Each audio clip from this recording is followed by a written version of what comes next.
आज परम पिता परमात्मा बंदी छोड़ कबीर साहब तथा उन्हीं के अवतार सतपुरुष कबीर साहब, सतपुरुष के अवतार बंदी छोड़ कबीर साहब वह गरीबदास महाराज की एक विशेष कृपा हमारे ऊपर हुई है कि हम आज सत्संग रूपी गंगा में अपने अंतःकरण को साफ करने के लिए, आत्मा कल्याण के लिए कुछ समय इस संसारी कार्य से निकाल करके आज सतगुरु की शरण में, सतगुरु के चरणों में आए हैं।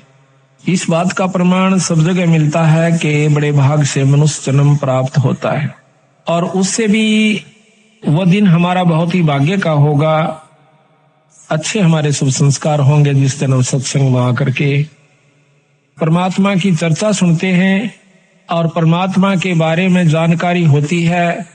आत्म कल्याण का हमें मार्ग प्रशस्त होता है कि मनुष्य जन्म परमात्मा ने हमें किस लिए दिया था। अच्छे हम ज्ञान जो है सत्संगत से प्राप्त करते हैं, बुरी जानकारी हमें कुसंगत से होती है। परमात्मा के बारे में जानकारी केवल एकमात्र सत्संग से होया करे और सत्संग जिस दिन हमें प्राप्त होता है वो हमारा बहुत ही पुण्य का दिन होता है।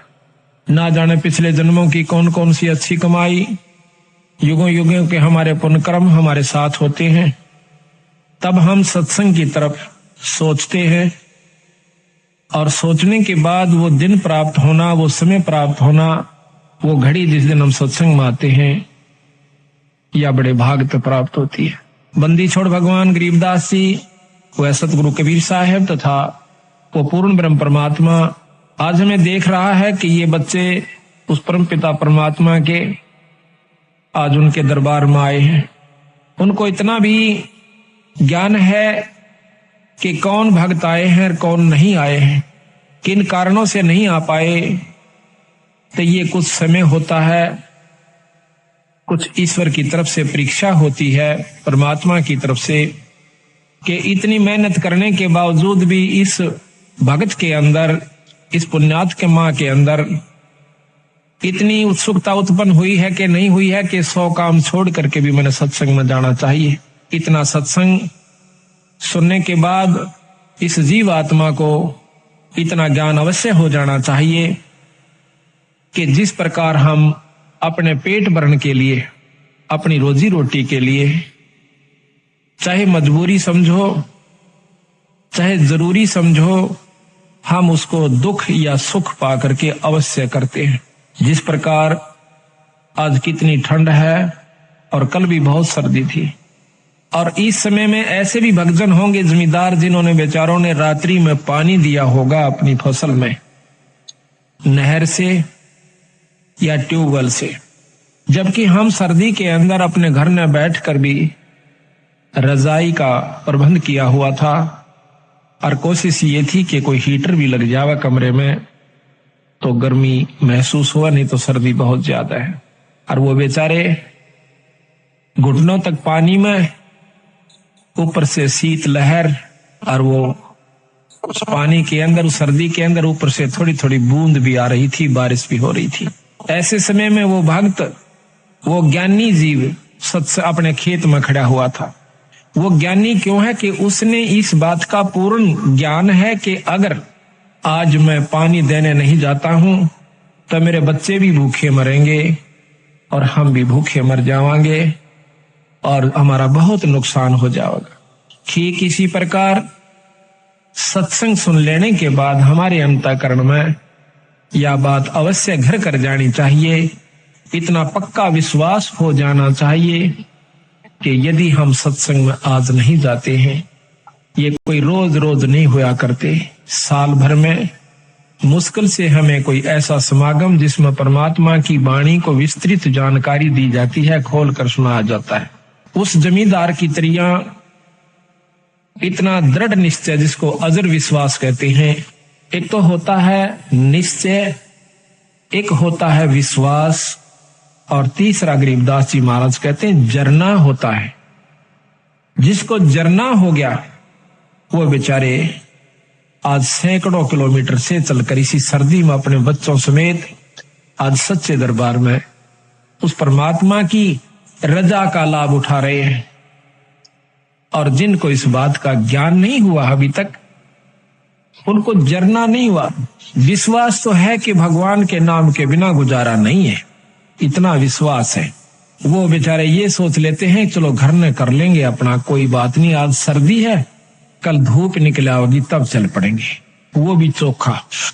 लेकिन जरना जिसका हो गया भाई बात बनेगी उसकी। कहते हैं कि जयदेव मुख से ना कही हुई 3 लोक में गाज, और जरना ऊपर होते हैं ये सकल संपूर्ण काज। जब जरना हो जाएगा, जब विश्वास हो जाएगा, तब हमारे कार्य पूर्ण रूप से सिद्ध होंगे।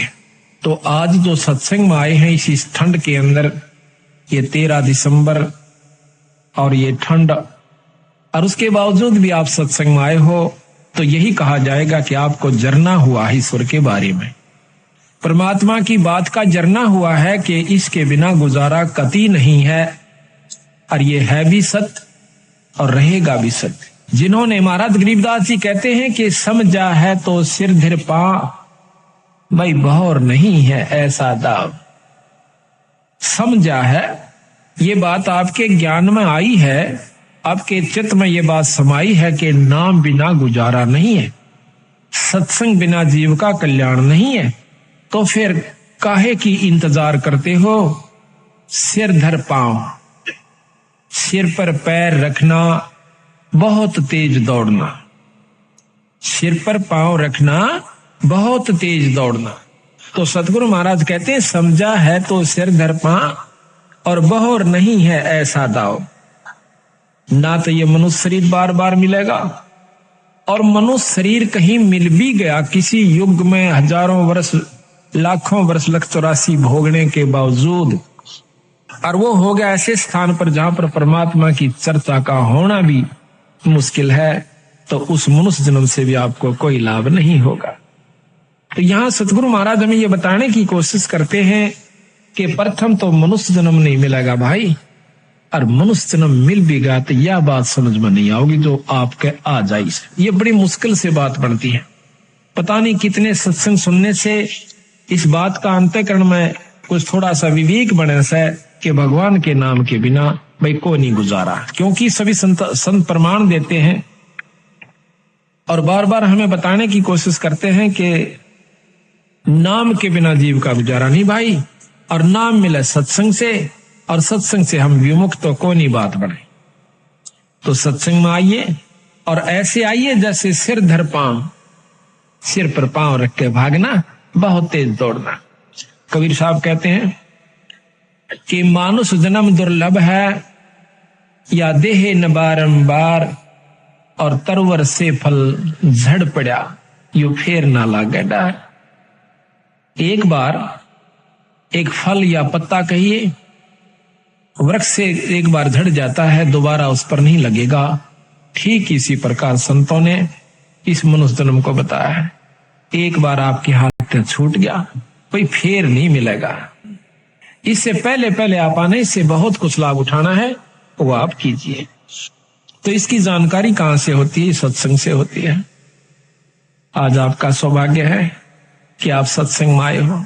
अभी आपको हम सतगुरु गरीबदास जी महाराज की वाणी का वो रहस्य आपको बताएंगे जो कि सतगुरु महाराज ने अपने सतलोक से आकर के हमें बताने की कोशिश की, लेकिन ये इतना जल्दी समझ में नहीं आता।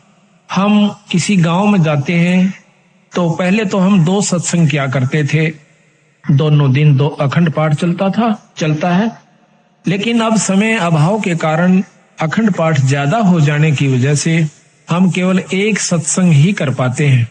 हमारी मजबूरी हुई, लेकिन साथ में खुशी हुई कि जो कि हरियाणा में परमात्मा बंदी छोड़ गरीबदास जी को कोई जाने भी नहीं था, आज उनकी अमृतमयी वाणी का अखंड पाठ गांव गांव में और घर घर में हो रहा है।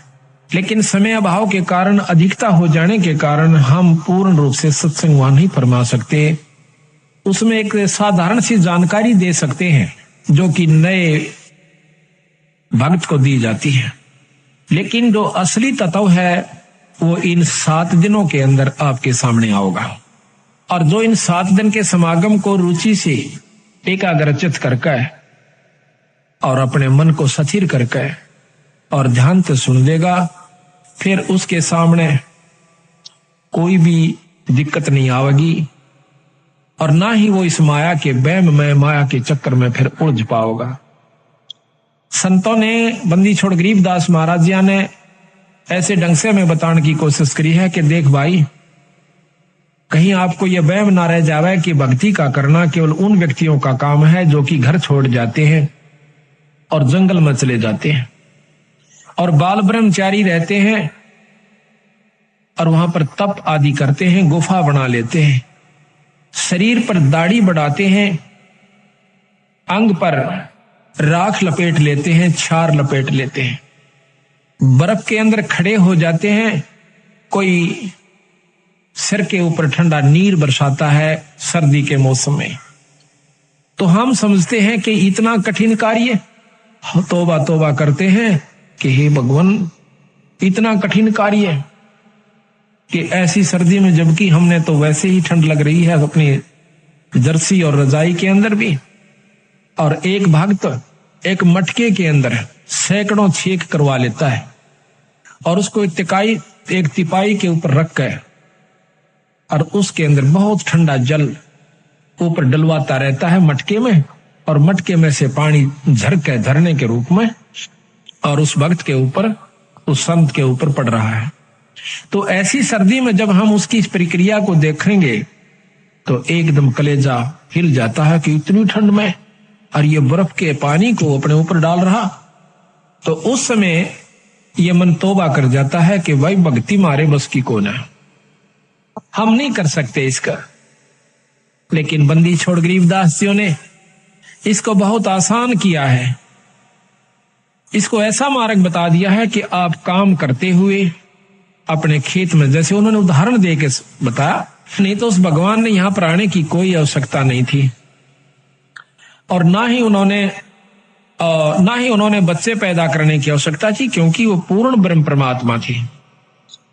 लेकिन हमारे इस भ्रम को दूर करने के लिए कि आपके मन में क्या जमा हो चुकी, हमारे अंदर भी यही थी, हम तो एक साधारण सा अपना नाम ले लिया करते थे, आरती कर लिया करते थे जब तक हमने पूर्ण ज्ञान नहीं हुआ था, इस उद्देश्य से कि हमारे थोड़े बहुत काम सर जाएंगे, भगवान की आरती कर लें, बाकी प्राप्ति की हमें कोई उम्मीद नहीं थी, परमात्मा प्राप्ति की। जब से बंदी छोड़ गरीबदासियों का, कबीर साहिब का ज्ञान देखा, इसको समझा, और वे साथ में ये भी पता चला कि ये गृहस्थी थे, बाल बच्चेदार थे, इन्होंने अपने बच्चों के सारी क्रियाक्रम किया, विवाह भी किया और साथ में उनका पालन पोषण भी किया और फिर भक्ति करके परमात्मा प्राप्ति भी की।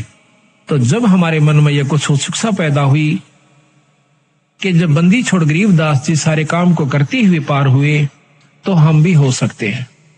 उसके बाद हमारी रुचि बढ़ी और फिर बंदी छोड़ ने लिख रखा गरीबदासियों ने कि नाम उठत नाम बैठत नाम सोवत जागबे, भाई नाम खाते नाम पीते तो नाम से ती लागबे।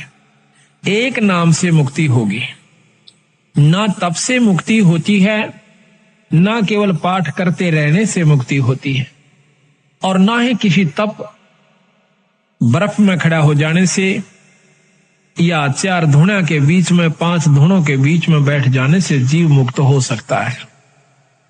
उससे कुछ और उपलब्धि होती है। तो जब हमने मेरा पता चला, इस बात का ज्ञान हुआ कि परमात्मा के पाने का तरीका भी और है, वो साधन भी और है जिससे हम ईश्वर प्राप्ति कर सकते हैं। सिद्धि प्राप्ति नहीं करनी अपन, तब से सिद्धियां आ जाती हैं। और कोई मौन बैठ जाता है 6 महीने, साल भर, 2 साल, 4 साल, वर्ष, तो उसको भी सिद्धियां आ जाती हैं। उन सिद्धियों से छोटे मोटे चमत्कार हो जाते हैं। लेकिन बंदी छोड़ महाराज कहते हैं कि ये अष्ट सिद्धि 9 निधि ये भी हमें नहीं आवश्यकता। हमने केवल आवश्यकता है तो अपने आत्म कल्याण की और जन्म मरण से पीछा छुटवाउन की है। वो कैसे छूटे हमने इस बात, तो सतगुरु महाराज ने हमें बताया कि जिस प्रकार मैंने कार्य किया, जिस प्रकार मैं रहा, मेरी रहनी को देखो भाई। बच्चे भी हुए, उनको पाला पोसा, फिर उनकी शादी करी। आज गरीबदास महाराज के 70-80 के करीब उनका जो है ना घर है, वहां पर गांव में परिवार है। 8वीं 9वीं पीढ़ी सतगुरु महाराज की चल रही है, गरीबदासियों की। वहां पर लगभग 300-400 उनके 500 के करीब महाराज की जनरेशन है, उनकी संतति हो चुकी है छुड़ाने के। तो उन्होंने हमें यह बताया कि भाई इस वहम में मत रहना कि भक्ति वही लोग किया करते हैं जिन्होंने दाढ़ी बढ़ा रखी हो, सिर पर जटा बढ़ा रखी हो, या बहुत बड़े संस्कृत के ज्ञाता हो, चारों वेदों को बहुत ही लतीफेदार ढंग से सुना रहे हो। बंदी छोड़ महाराज कहते हैं ये अलग वस्तु है, वो अलग वस्तु है। परमात्मा पाना ये अलग वस्तु है, ये साधन भी नाराज है। एक समय की बात है, एक राम राय नाम का एक पंजाब का बहुत बड़ा रईस आदमी वासियर गांव के अंदर रहता है। था लुधियाना के पास एक वासियर गांव है। तो वहां पर गरीबदासियों का एक शिष्य सुबह के समय ब्रह्म मुहूर्त में, यानी सूर्य निकलने से पूर्व थोड़ा सा पहले, एक कुएं के ऊपर स्नान करके वहां पर गरीबदास महाराज का नित्यनेम कर रहा था, वाणी को उच्चारण कर रहा था बहुत ही सुरीले ढंग से। और वो रामराय सुबह सुबह घूमने के लिए गया था। अब पंजाब के लोग जो हैं पूज्य श्री नानक साहिब की कृपा से वाणी के बहुत मर्मज्ज हैं, वाणी को, संत वाणी को बहुत प्यार करते हैं। एकमात्र अगर कोई सृष्टि में ग्रंथ है तो सिख धर्म का है, जिसने उसमें उन्होंने किसी मजहब को या धर्म को नहीं अपनाया। सिख कोई धर्म नहीं है। सिख नाम सिस का होता है, हिंदी में उसे सिस कहते हैं और पंजाबी में सिख कहते हैं।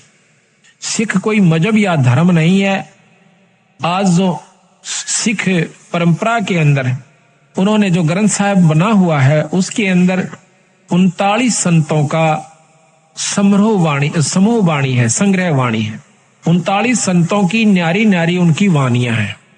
तो उसमें वो भी संत हैं जो राम, भगवान, कृष्ण आदि के उपासक थे।